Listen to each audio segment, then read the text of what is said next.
more fairer social organization of care.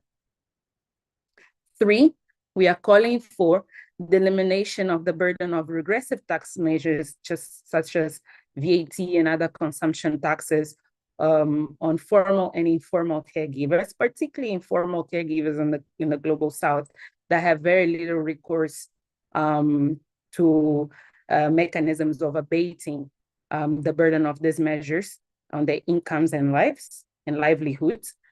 4, we are calling for governments to ensure tax transparency and accountability in all their practices nationally and internationally to ensure better accountability for illicit financial flows, but also curbing illicit financial flows, which are one of the critical drains of resources that could otherwise have contributed to public services and other ways of advancing women's rights nationally. And 5th, and not least important, we are calling on governments to cooperate for the establishment of an inclusive and democratic international tax framework, especially with the adoption of the UN Tax Convention or UN Framework Convention on International Tax Cooperation that contributes to gender justice. These goals are reflected will be reflected in the speeches that our amazing panel will provide and the discussions that we'll have throughout the week. And we invite you to join us in reflecting and raising them throughout this 5 days and beyond by participating in the campaign events, and our planned activities include social media actions over the next 4 days. At the end of this event, I'll come back to talk a little bit more about what we have in terms of planned actions. But for now, it is my pleasure to officially open this 8th edition of the Global Days of Action on Tax Justice for Women's Rights, and to hand over to Yamina Odali, one of my co-conspirators in the campaign goal group, to introduce and moderate a distinguished panel of members and representatives of GACH's 6 regional networks, who will be elaborating on the relevance of the campaign team for their regions as well as for their work. Thank you very much, and over to you, Yamina. Thanks so much, Aurea. Hi, everybody. My name is Yamina Odali. As Aurea said, I work for the Gender and Development Network based in the UK, and we're a part of GACH's Tax and Gender Working Group, and I'm part of the core group for the Global Days of Action campaign this year. It's a pleasure to be here and to be moderating this panel. Just to quickly say that we also have interpretation available in Spanish and French, and you can click on the globe at the bottom of your Zoom screen to access that. So as we said, we're joined by 6 representatives of the GACH's regional networks for today's launch event, and I will introduce them all in a minute. We're going to have a round of interventions from them all, and you can already, throughout the interventions, use the Q&A box to pose your questions, and we will come back to those at the end of the first round of interventions. So without further ado, we're now going to move to our lovely panel. Each speaker will be given an opportunity for a 5-minute intervention to answer the following 2 questions. First, what does this year's Global Days of Action theme mean to you? And in your view, what is its significance in relation to tax and gender, specifically in the context of your region? And second, is there work already being implemented to advance this agenda? What has been the impact so far, and what challenges continue to occur? So we kindly ask all our speakers that you stick to the allocated 5 minutes, and I will try and put a message in the chat when your time is up. We're doing that to ensure that we still have some time at the end for Q&A from our participants. So for first up, I will now turn to Chinai Mukumba from Tax Justice Network Africa for your input on the first 2 questions. Please, over to you, Chinai. Thank you so much, Yamina, and thank you so much, Aurea. A huge thank you to the working group for putting this together. It's always such a pleasure to be able to participate in these Global Days of Action. As TGNA, we really are honored every year that we get to do this. So I have put notes here so that I stick to the 5 minutes, because it is a little bit, and it's such a big topic, but fully aware that I think we want to have space to have these conversations. So as TGNA, we have always been concerned and see deep reason to be thinking about tax, particularly from a feminist perspective. Analyzing tax systems from this perspective is so important in order to help us understand and then subsequently address the underlying gender biases, right, and inequalities that we have ingrained in our fiscal policies. And this is important because tax systems have traditionally been viewed across countries, but I mean, of course, I'm talking from an African perspective, as gender neutral, but they're not, right? Tax systems have very different impacts on men and women, and often at times can actually perpetuate a lot of these underlying gender inequalities that we have in our systems. And so a feminist approach to tax system is important because what it does is it acknowledges that tax is not only a financial and economic tool, but also a reflection of local and cross-border societal norms and power structures, right? Which are often disadvantaging women. So why is this question important, right? In many of our countries, we have tax systems that aren't cognizant fully of the true value of women's contribution to society, as well as our economies, right? So particularly within, I mean, again, I speak from African perspectives, women constitute a significant proportion of the informal sector, which often is not included, right, when you're looking at national statistics. And then over and above that, women are major contributors to unpaid domestic and social reproductive work, right? And so what happens is that this often then disadvantages them in tax systems that don't acknowledge these realities. And so conversations like this that are bringing to the fore these perspectives are really, really important. And so why is this important, particularly for some of us that are doing this work, right? So number one, like I flagged, it's important for us to be doing this assessment of our tax system from a gender perspective, from a feminist perspective, in order to understand the impacts. But also, secondly, right, when you're taking a look at tax systems, one of the elements that we tend to focus on at TGNA is the way in which our tax systems currently have loopholes, right, that many multinational corporations and wealthy individuals are able to take advantage of, and as such, not pay their fair share, right, to our tax system, to sort of our tax systems. The people that suffer the most, have the most severe negative implications of those resources that are being funneled out of our resources, out of our countries, are women, right? And so when you take a look at globally, what this loss looks like in developing countries, the loss of illicit financial flows accounts for between 6 to 13% of our total tax revenue, right? Versus sort of the 2 to 3% that it accounts for in OECD countries. So as a proportion of resources, it's much more significant for developing countries. And then from an African perspective, if you've heard anybody from the tax justice movement talk about it, we're losing close to $100 billion, right? $89 billion annually, which far outstrips any money that we're receiving in FDI or even ODA, right? Who is most negatively affected by this? There's statistics that indicate that countries that have high illicit financial flows only have 1/3 of the agricultural productivity of those countries.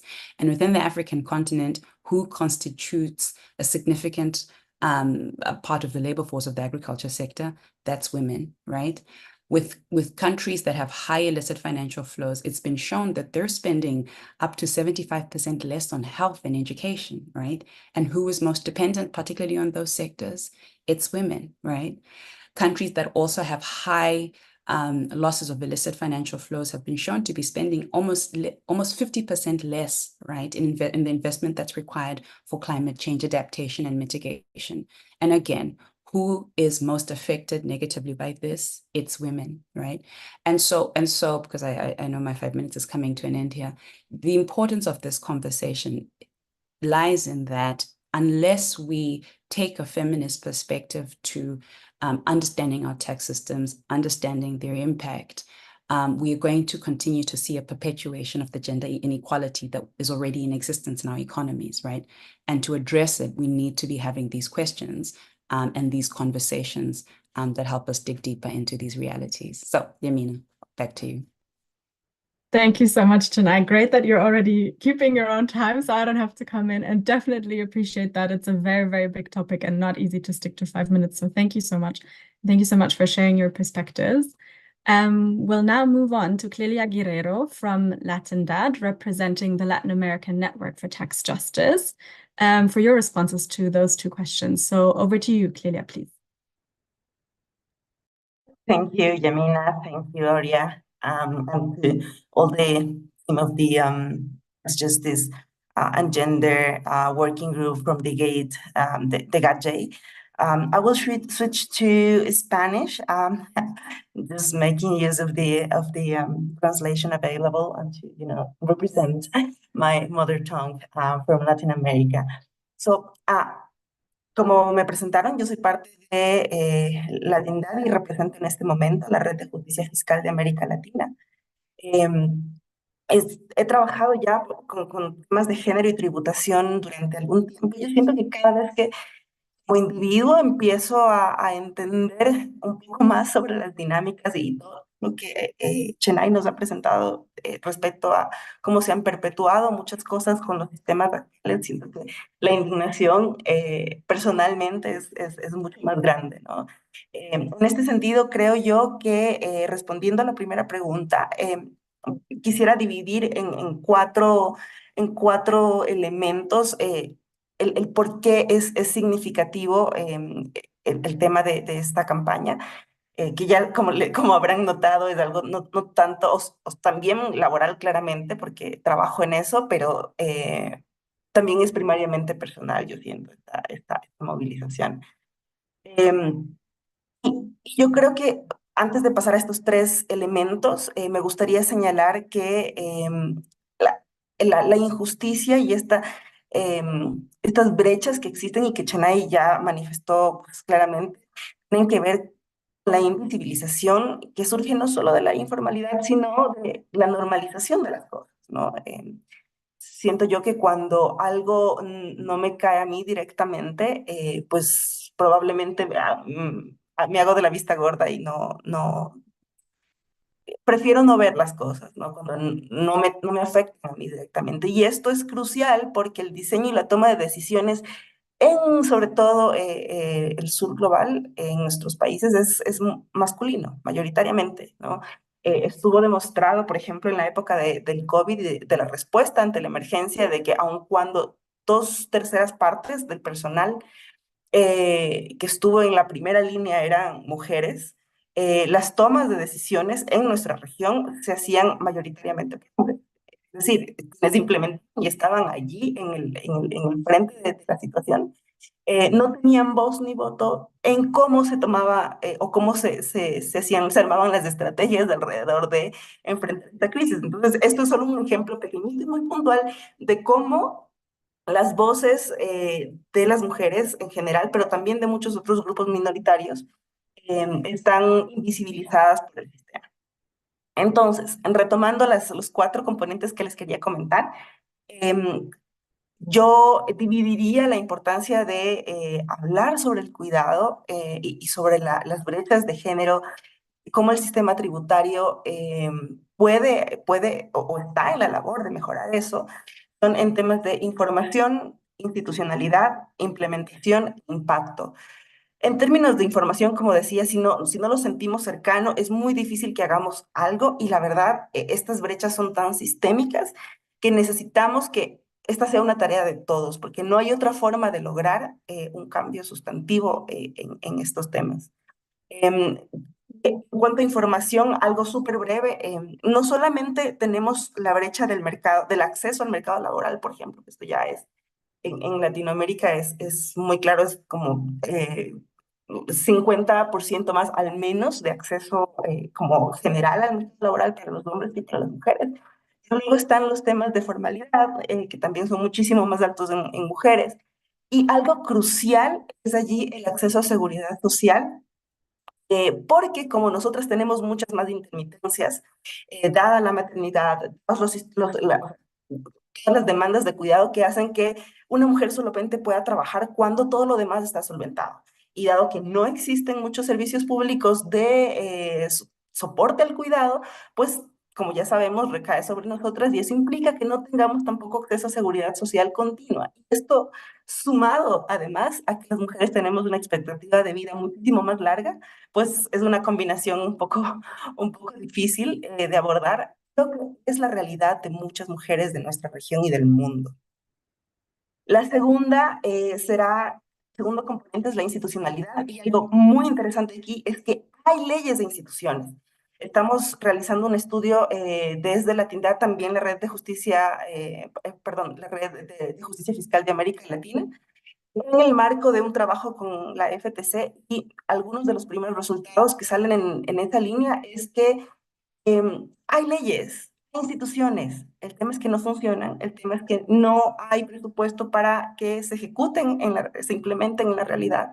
Entonces, hay iniciativas, sí, hay información. En algunos países incluso se está levantando encuestas continuas para identificar el valor del cuidado en cada país. No obstante, esto no termina en nada porque nuevamente no hay los recursos, no se lo prioriza de verdad en términos de implementación. Esto creo que es una parte crucial del trabajo de Transgender y de justicia fiscal en general. Los otros dos elementos ya los mencioné brevemente, es el tema de implementación y el tema de impacto, en el cual solamente quisiera dar una pequeña cifra, y es que en los países en los que hay una cuantificación del posible impacto o el valor del cuidado dentro del PIB nacional, las cifras van entre el 21% y el 42%. El 21% estuvo en Colombia y 42% en Argentina. Y esto es importantísimo porque está además subvalorado. Si ustedes revisan las metodologías para esta valoración, solamente se toma en cuenta el trabajo o el cuidado no remunerado, que claramente es objetivo primario de nuestras movilizaciones. Pues si sumáramos el trabajo remunerado en el cuidado remunerado, esta cifra sería muchísimo más alta, ¿no? Así que una vez más, hay un paréntesis o un asterisco pequeño, las metodologías también importan respecto del discurso que nuestros países llevan. Y para cerrar, solamente quisiera decirles que en el trabajo, esta movilización, retomando algo que ya se dijo antes, no es solamente de las redes feministas. Hay espacios, tanto en Latinoamérica, por ejemplo, escuelas de formación para que la ciudadanía se involucre un poco más, pero es nuestra misión desde nuestras actividades diarias, desde nuestro trabajo, no importa que no tenga nada que ver con justicia fiscal o con género, pero es nuestra misión reivindicar, visibilizar estas diferencias y hacer algo al respecto, porque nuevamente, si no lo hacemos todos, los cambios sistémicos y profundos que necesitamos no se van a lograr. Muchas gracias. Thank you very, very much, Clelia, for this call to collective action in the end and sharing your insights. Great intervention with that.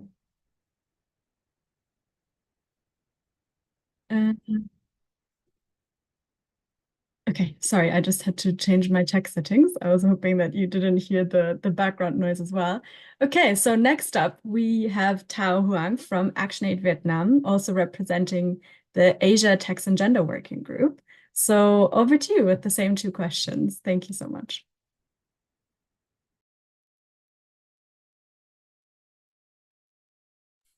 Thank you, Yamina and colleagues. It's a great honor for me to join you tonight. As you can see, we are entering the nighttime in Asia now. I have been part of the Tax and Gender Working Group for the last few years, and it's always exciting to join this moment of launching every year. And this year, we decided to focus more on unpaid care work and how tax justice can influence that. I think the question Kilia gave to me was okay. So what's the significance this year's topic?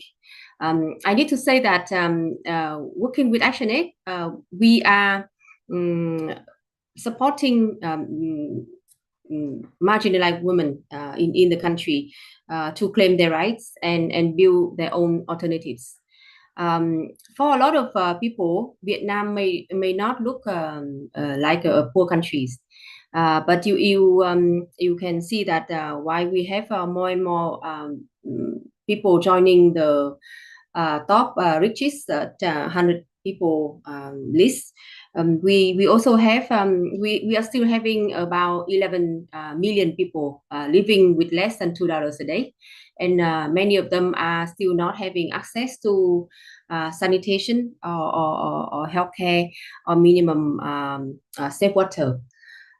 So there are some calculation by ActionAid in the recent review showing that about 67% of our healthcare workers are not having enough resources and support, whether it's equipment or salary or mental health care assistance to ensure that they have a decent job at their hospital or clinics. At the same time, the tax that Vietnam gives to the three biggest technology company as a foreign direct investor here in a quarter as a tax exemption in holiday is enough to pay for 35,000 nurses for a year. So you can see the quite a big gaps of how our resources are being used to whether undermine or to improve our public services. At the same time, the pressure is continuing. Vietnam is joining other countries in ASEAN in the race to the bottom. So we are trying to break as much as possible our tax limits so that we can attract more foreign direct investor to come. You see that it's a very similar story all over, and therefore our joint efforts for a collective mechanism where we can hold our government as well as their policy on tax, accountable to the need of the people. It's fundamentally important. Some of the speakers like Chinaya and Clelia was mentioning about the informal workers. You know that 68.5% of our labor force, meaning about 48 million people are women in Vietnam, and more than half of them are in the informal sector. And when informal sector, it's the same story everywhere. No social protection, no contract, and most of the time the minimum wage is way lower than the legal one. And on top of all of those challenges, unpaid care is one of the responsibilities that they still they have to carry as part of the life. And also in our national survey, it showed that in general, on average, Vietnamese women are spending 5 hours more than men in a day on average on unpaid care work. So looking at the challenges, we also see there are hopes for new way out when we have the gender responsive public services as part of the commitment that the government is now trying to test to install in some of the remote areas.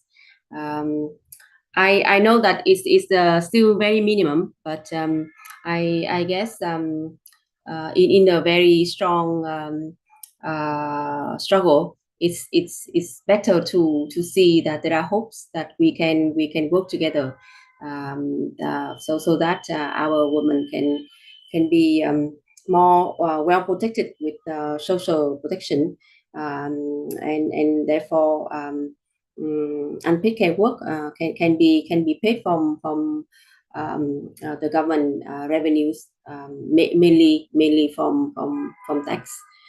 So let me just stop here because we are still having a lot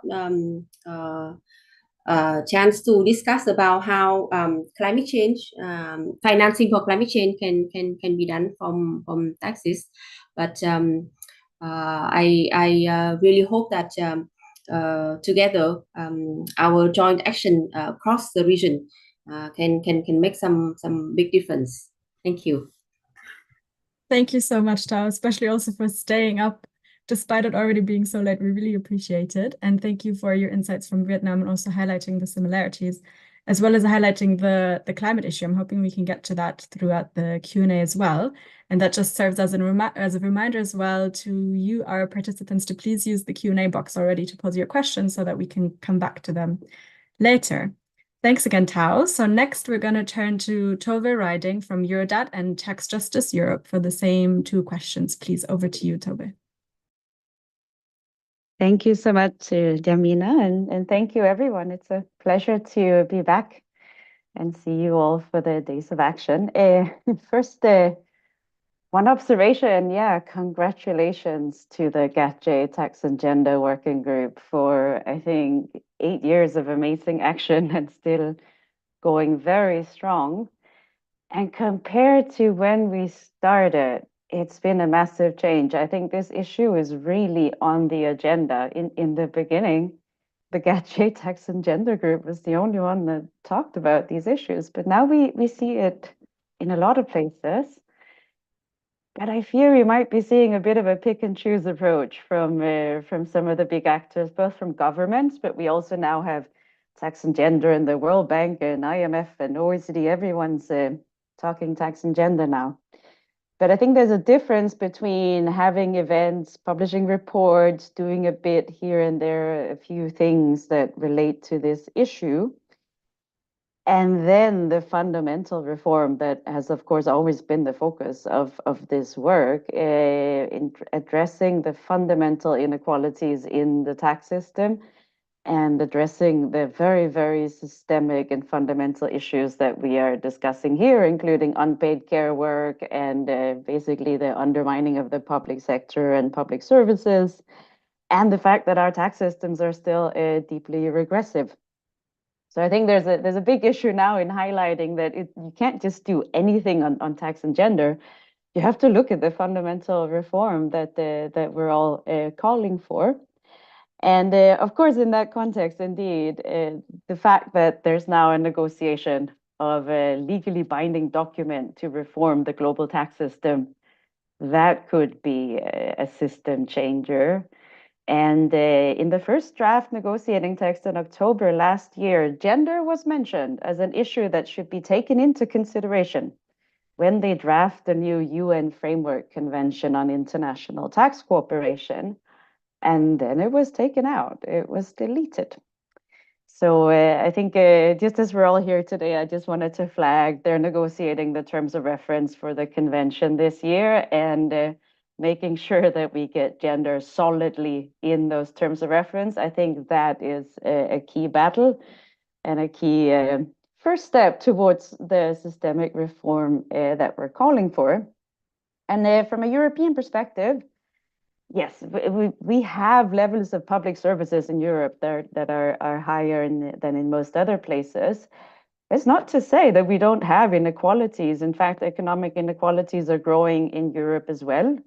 We're also not taxing our wealthiest individuals and biggest multinational corporation, and therein is a huge gender inequality aspect as well. We're also seeing our public services be exposed to austerity here. So we are in a relatively good place, but we are also part of the downward trend that we're seeing on public services globally. So this is to say that a systemic reform on this issue is really in everybody's interest, including in Europe. We do have the same problems with regressive tax systems in Europe as well. But I think from the European perspective, it's also very important to mention that our countries have been part of the problem all of the European Union voted against having a UN convention on tax last November. We were very happy to see Europe come back to the table in February. And now we have all governments at the table at the moment negotiating the terms of reference. But I just wanted to chip in that I think it's really, really important from the European perspective that now we expect our governments to cooperate, to help being part of a truly global reform of the tax system that has the issue of gender justice at its very core. So that'll be a huge focus for us here in Europe going forward. Thank you again, and fantastic work, everyone. Thank you so much, Toby, for that important reminder for those of us in Europe, and also the little update on the tax convention. Definitely a very important process for all of us to follow, and also part of our demands for this year's campaign. Next, I'll pass over to Amy Matsui from National Women's Law Center, who are also a member of the FACT Coalition. Over to you, Amy, please. Thank you so much, Yamina, and I'm so delighted to be part of this extraordinary panel for this really important conversation. So I work at an organization, the National Women's Law Center in Washington, D.C., that has worked on taxes as a gender justice issue for its 50-year history. But this year's theme, connecting tax fairness and care investments, is really central to our advocacy around taxes.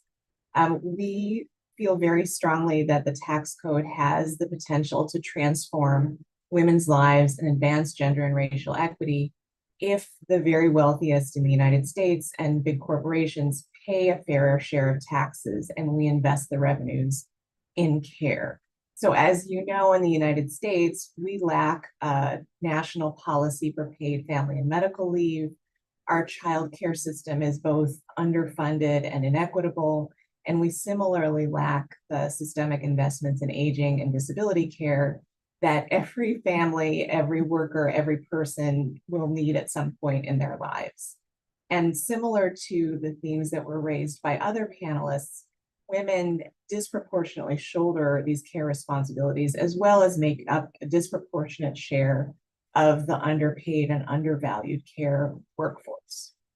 So we had the experience during the pandemic of two aspects of kind of the gendered work of care. One is that the pandemic made care work, the invisible work of care, and the impact that that has on women's paid and unpaid employment really visible. There was no place to hide, and we saw the tremendous impact on the economy because of these lack of investments.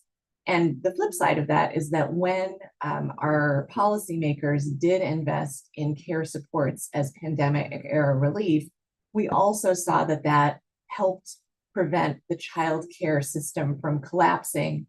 It helped improve health and safety, and it also helped keep women in the paid workforce.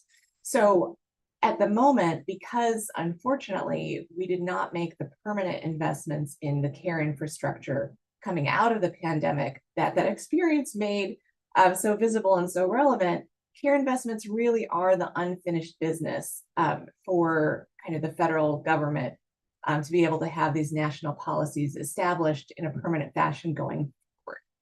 And the reason I mention those care investments is that we're kind of coming to a significant fork in the road with our with our tax and fiscal policies at the very same time. So we're approaching a very significant tax debate in 2025 after the presidential elections.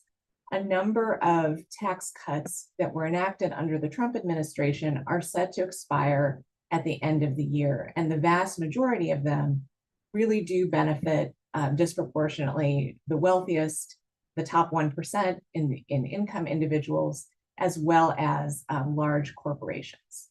So this for us is a true watershed in tax policy and in care investments. Are we going to double down on a failed strategy of trickle-down economics that has never trickled down to women in the paid and unpaid care sector? And we know likewise that both the tax policies that leave women and people of color out, and the loss of revenues that could be invested in our communities disadvantages women, people of color, and families with low incomes. The other option that we have is to make our tax policies fairer and more progressive so that we make the very wealthiest and wealthy corporations pay their fair share in taxes so that we can make investments that will transform women's lives. If we don't make the right policy choices in 2025 during these tax fights, we lose the opportunity to make the economy work better for women, especially women of color, but all of us. And we also lose the opportunity to take the argument off the table that we can't afford to invest in care. And we really want to take that argument off the table once and for all.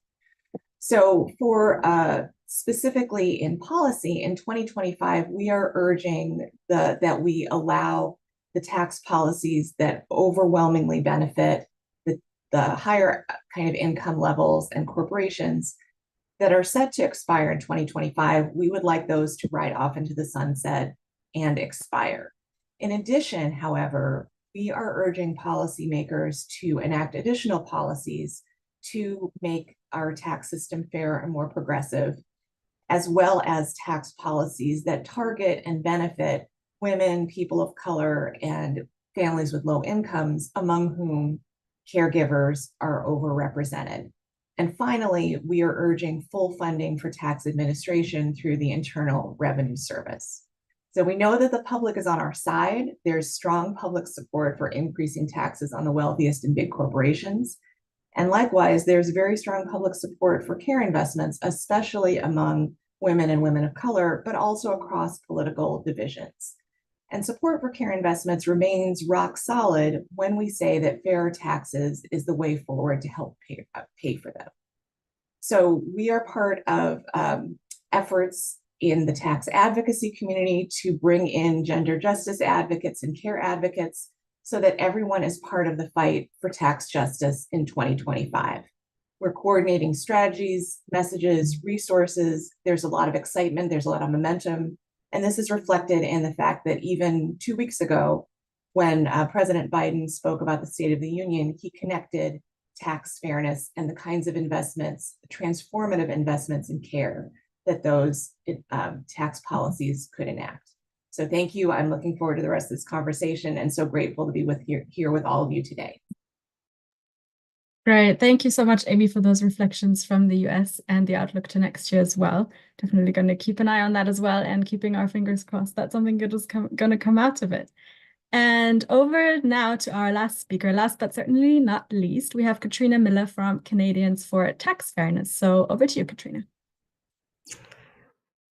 Thanks, Yamina. I apologize. I have a bit of a cold, so I'll try to project and hopefully you'll be able to hear me.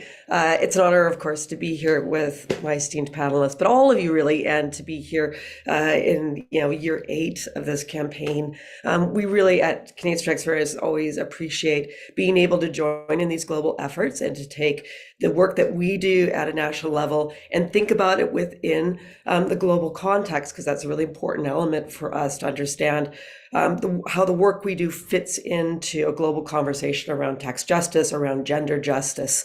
And in Canada right now, our story that I'm here to tell you is somewhat similar to the story that Amy just told you. We've come out of the pandemic with a care sector that's in crisis in Canada. And in crisis in a way that I think Canadians haven't had to face before, in terms of seeing this largely women-dominated sector lose workers who became exhausted by the pandemic, who saw pandemic pay increases for part of the pandemic and then lost them.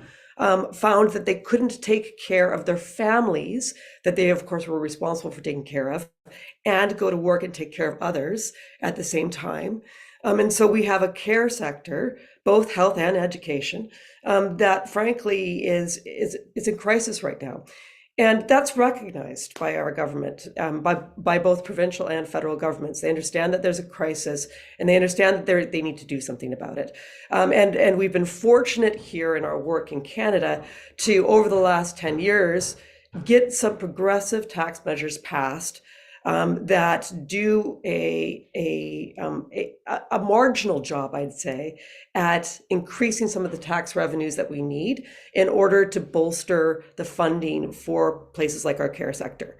The problem is it's not keeping up. So, we've got past a stock buyback tax. We've passed some increases on the tax brackets, the income tax brackets for the most wealthy.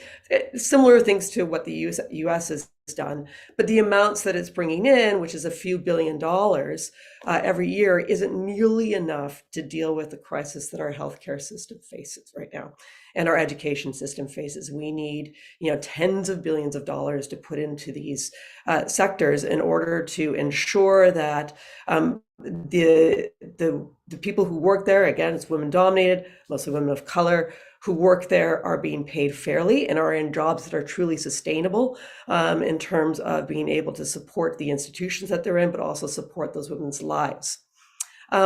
We are fortunate also in Canada that we've been able to get the Canadian government to put a gender-based analysis on our tax system.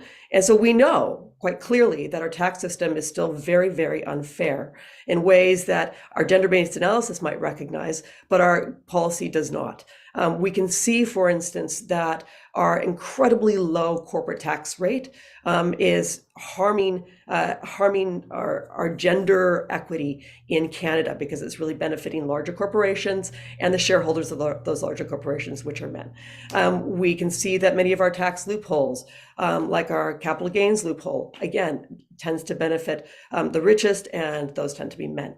And so we do have a tool to be able to argue for greater tax justice in Canada, and to argue it from a gender equity lens. And that's exactly what we're doing right now. We're arguing for the closure of various loopholes like the capital gains loophole. We're arguing for an increase in the corporate tax level and a permanent excess profits tax, in order to understand that some corporations are just, running away with billions in profits and paying virtually no tax on that. And we're arguing for that money, of course, to go towards bolstering our care sector. Right now, what we're seeing is somewhat the opposite. We're seeing huge tax credits go towards trying to invigorate a green economy. Unfortunately, that same gender-based analysis shows us that those tax credits tend to benefit white middle upper class men in Canada. And so, again, as I think Amy or maybe it was Toby said, there's a bit of pick and choose going on from our government. They talk the talk around gender justice, but then they seem to pick and choose when it applies. And what we're trying to do is ensure that it applies more comprehensively, particularly as we look at what our economy will be post-COVID, what our economy will be as it transitions towards hopefully a green economy. Will this be a fair economy? Will it be one that includes gender justice? So I'll leave it there. Thanks so much. Great. Thank you so much, Katrina, for those reflections from Canada. That was really good. So now we have a little bit of time for a Q&A. I saw that there's one question in the Q&A box already. We're running a little bit short on time, but obviously these conversations are so wide-ranging that it's really hard to pack them into a short webinar. But the question that we have in the Q&A box already is from Noelia, and it is, what do you think are the new challenges for tax justice posed by the advance of the new right internationally? And we would kindly ask our speakers to talk a little bit about this question in their concluding remarks, as well as touch on the question, what are your expectations for the impact of these global days of action to raise the #MakeTaxesWorkForWomen call in your region and globally? And how are you hoping people in your region will engage? I know, again, 3 very big questions, so feel free to choose one aspect to touch on in your concluding remarks. And we're going to have around 2 minutes per person. Apologies that we're running so short on time. And I'm going to do reverse order now. So I'll start with Katrina, please. All right. 2 minutes. I'm resetting my clock. Yeah, I think that I think that we see in Canada, we're likely facing an election not this year, but next year. We really do see a pretty far right party popping up into popularity in Canada, and they are taking an anti-tax message. They actually have a campaign right now called Axe the Tax. They're talking about the carbon tax, but they have framed it as Axe the Tax so that they can apply it to just about any tax. And from what we've seen, their intention is to ignore any issues around equity and justice when it comes to the tax system, and to treat it as they've been treating it for decades now, that all taxes are bad. And so we do feel embattled here in being able to push against that in order to keep the success we've had up to now in creating some more equity in our tax system, and ensuring that we're pushing back against that and not facing an anti-tax government in a year and a half, but also understanding that it's not just about where Canada sits, that we need to take part in the global conversation. And so we plan to push hard and often with Canada to take the right position in the UN conversation around the tax convention, because right now Canada has taken the wrong position. So that'll be a big part of our international work coming forward. Thanks so much, Katrina. And over to Amy. Again, invite you to be brief. Thank you. Thank you so much. So similar to kind of the landscape that Katrina was describing, you know, the political conservatives are very tightly connected to the anti-tax movement. It has existed for many years in the United States, and both on the state and federal level, part of kind of the core premise of that movement is to undermine faith in government, to underfund government services, and kind of make people forget that the real reason that we have a tax system is to collect our shared resources and make public investments in priorities that support all of us and not just a small sliver of society. And I will just note that as a gender justice organization, there are many other kind of threads that undermine gender equity, restrict gender roles, and try and advance a very retrograde view of women's roles in the family, in society, and very tightly connected with caregiving. And there's a lot of reverberations culturally as well as economically and in the tax system. So my hope is that, you know, having global days of action like the ones that are undertaken here that are being launched today really is an opportunity to raise awareness of the connection of tax and both the reflection of gender equity across all of our systems and structures, economically, socially, otherwise, and how advancing tax justice also helps advance racial and gender justice. Thank you so much, Amy. And over to Tove.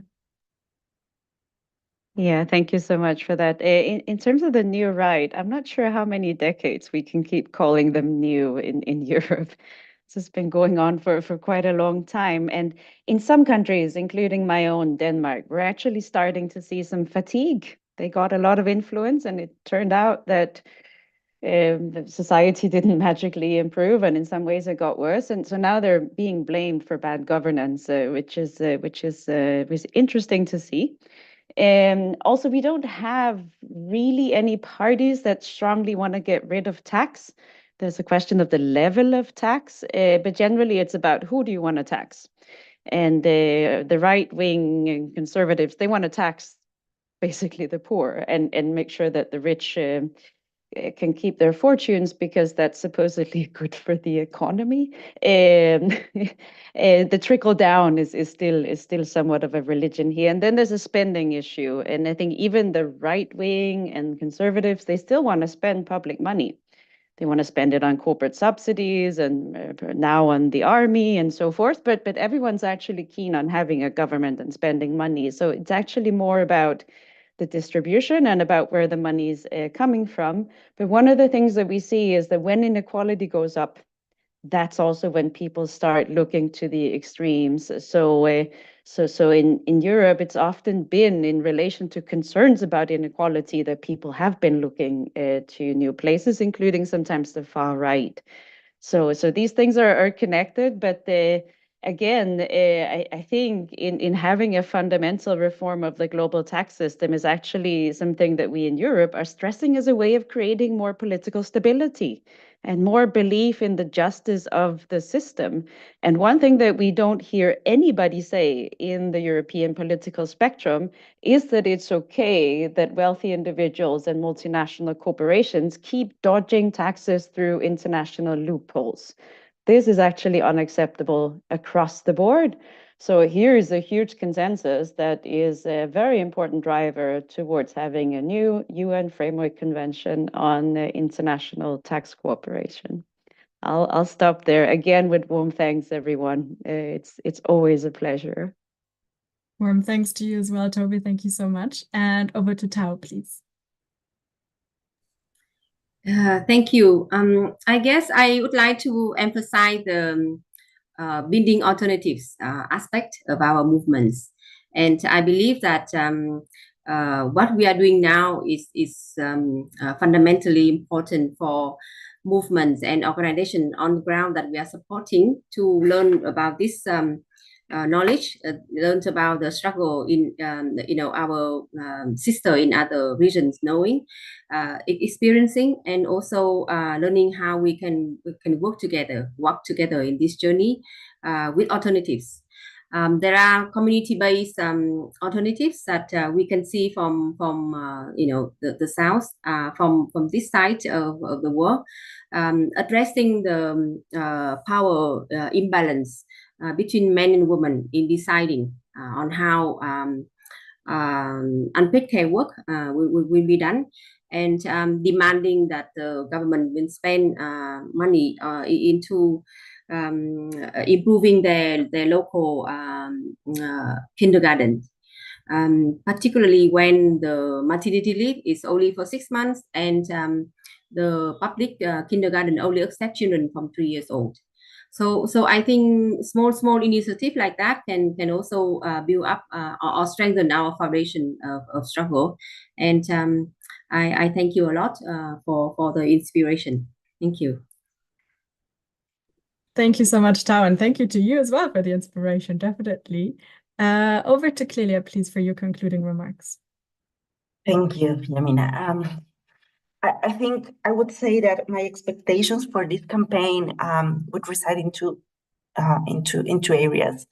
The first, of course, in terms of the political space and decision-making processes, as I think one strong message that we have there is that this is not a temporary emergency that needs some temporary and short kind of immediate solution. It is a structural one that needs structural changes. And this is super powerful in the sense that governments are usually, how to say this, invited to act within their own term, the 4 years they are in. And that is sometimes an issue in terms of this kind of mobilization. So that I would say is one of the first messages that I would like this campaign to mobilize. And then in terms of my neighborhood, Latin America, there is this issue of safety, the security emergencies that we have seen in every country here, almost. And especially in my hometown in Ecuador. So I think this is only one of the forms in which the lack of opportunities for everyone is showing, right? So this is not, that is not a separate issue. We do not need to, collect taxes for that and for this. It is an integral change that we need to mobilize there. And then the last one would be our personal spaces, work, home, because that is where we can influence as well, as even as civil society members that are actively talking about these issues. We are not free from the biases that the system has. And I think to revise our paradigms, our ideas, our relationships within our network, that would also be or also have a great impact. So thanks for that, and thanks for this opportunity. And it has been a pleasure to share the floor with you all. Great. Thank you so much, Clelia. It's been a pleasure to hear from you. Apologies, everyone, that we're running over time a tiny little bit. We're hoping you can still stay for a couple more minutes as we wrap up, because I'm sure you'll all want to hear Chinai's concluding remarks. Well, I'll pass over to now. Thank you. Thanks, Yamina. I'll be really brief. So first and foremost, at TJNA, we are in collaboration with the NAWI Collective, putting in place a Pan-African feminist tax initiative. Because one of the things that we have seen as a really important strategy to help us address this is create spaces for tax experts and feminists who've been doing this work for years to come together collectively and think through ways to help us address this. So this is one of the things that we're doing. And then specifically, as far as policymaking is concerned, one of the things that we have been hopping on for the longest time is that for us to really be able to, number one, do impact and then subsequently figure out how to address issues is by, first of all, having the information. So we're really encouraging African governments to put in place systems to have gender disaggregated data, right? So that they're able to then have the information that they need in order to make informed decisions. So that's first and foremost. And then secondly, on the African continent, we have 54 countries, and I think we only have 3 or 4 commissioner generals. Somebody made a comment about decision making. So one of the things that we're also really pushing for is more women in positions of power, particularly within our revenue authorities, right? So that we can start to see conversations that are being spearheaded by them to help us address this issue. Of course, that's just the first bit of addressing this, but we see that as an important element. So, Yamina, over to you. Thank you so much, Chinai. Thank you to all of our amazing speakers for your great interventions. Lots of food for thought for the whole week, and I wish we could stay for a couple more hours to hear from you. But thank you so much, and I'm sure there'll be space during this week to take the discussions further and reflect more on these really, really important issues. Before wrapping up, we'd just like to give you some brief guidance on how you can get involved over this week of campaign. So I'll hand over back to Audia for this. Thank you so much, everybody. It's been an honor to be here with you. Thank you, Yamina, and thank you again to our distinguished panelists. It is really something of another world to see how, from different contexts, all of these coalesces into what we are doing here, which is a demand that make taxes work for women, because the issues may be diverse, but they experience in very similar ways across the world. So we are inviting you all for the rest of this week to really join us in action, in demand, and in reflection about this issue of financing for care, of how our systems are failing and how they could be improved through the different events that we have in the campaign program. Please visit GACH's website, and then you'll see what the different platforms that we are going to be engaging on throughout the week. But there's also going to be across the week a lot of social media action to raise the demands. So you can engage on that by posting your own context for the different issues, participating in the photo action, telling us about what is happening in New York if you're there in the forum of the United States, the United Nations Commission on the Status of Women. And most critically, I think the campaign is not something that ends in these 5 days. I hope that as we rally for action this week, we can also think about how the work progresses beyond these 5 days. And this is why we have a closing event on Friday to really reflect on the question, and so what now? Once again, I'm the one standing between you and maybe sleep, dinner, lunch, breakfast. So I don't want to do that, but I really have to thank again Yamina, our interpreters, everyone in the Tax and Gender Working Group, and most importantly, the members and representatives of the GACHE regional networks, which are represented here as speakers in this panel, for sharing the insights and staying with us as we engage in this 8th edition of the Global Days of Action on Tax Justice for Women's Rights. Thank you, and see you around the web. Thank you. Thanks, everyone. Bye. Thanks, everyone.